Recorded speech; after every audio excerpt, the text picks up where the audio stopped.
If I could go to Henry Kissinger for a brief moment, and people should read this op-ed he wrote in the Washington Post in March 5th, 2014, after the start of the war between Russia and Ukraine, but before Crimea was annexed.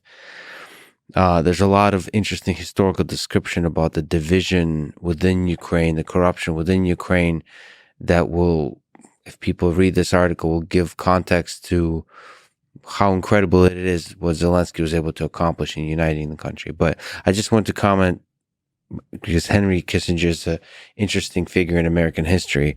He opens the article with, "In my life, I have seen 4 wars begun with great enthusiasm and public support, all of which we did not know how to end, and from 3 of which we withdrew unilaterally. The test of policy is how it ends, not how it begins." So he's giving this cold, hard truth that we go into wars excited, are able to send $40 billion financial aid, military aid, our own men and women, but the excitement fades. Twitter outrage fades. And then a country that's willing to wait patiently is willing to pay the cost of siege versus the cost of explaining to its own people that the war is lost. That country just might win, outlast. Let's hope not, because the Ukrainians' resistance deserves to prevail here. Russia deserves to lose. No war of aggression like they've committed here against Ukraine should prevail if we can do anything about it. I support 1,000% the continued supply of heavy weapons, including offensive weapons, to the Ukrainians, as long as they're willing to resist, and it's their choice. It's their choice when to negotiate. It's their choice how much to resist. It's their choice what kind of sacrifices to make.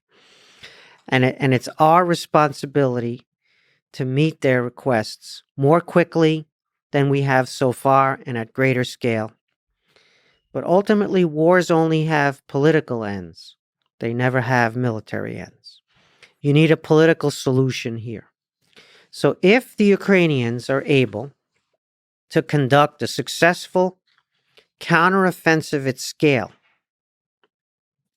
in July or August, whenever they launch. Right now, the heavy weapons are coming in and they're being moved to the battlefield, and more are coming. You know, the dynamic. Russia bombs a school, Russia bombs a hospital. Americans and Europeans decide to send even more heavy weapons to Ukraine, right? That's the self-defeating dynamic from the Russian side. They commit the atrocities, we send more heavy weapons. Once those heavy weapons are on the battle lines, we'll see if Ukrainians cannot just defend, which they've proven they're able to do in breathtaking fashion, not just conduct counterattacks where the enemy moves forward and you cut behind the enemy's lines and you counterattack and push the enemy back a little bit, but whether you can evict the Russians from your territory with a combined arms operation where you have a massive superiority in infantry and heavy weapons, but more importantly, you coordinate your air power, your tanks, your drones, your infantry at scale, which is something the Ukrainians have not done yet. It's something the Russians failed at in Ukraine, and they come from the same place, the Soviet military. We hope this Ukrainian counteroffensive at scale, this combined arms operation, succeeds. And if it does succeed, there's the possibility of a battlefield victory. Whether that also includes Crimea, which, as you know, is not hostile, on the contrary, to the Russian military, remains to be seen. But however much they regain territorially back towards the 1991 borders, which is their goal, their stated goal, and which we support them properly in trying to achieve.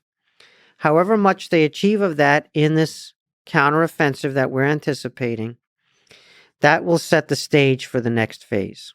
And either Russia, the which is to say, one person, Vladimir Putin, will acknowledge that he's lost the war because the Ukrainians won it on the battlefield, or he'll try to announce a full-scale mobilization, conscript the whole country, go back, and instead of acknowledging defeat, try to win with a different plan, recalibrate. Remains to be seen.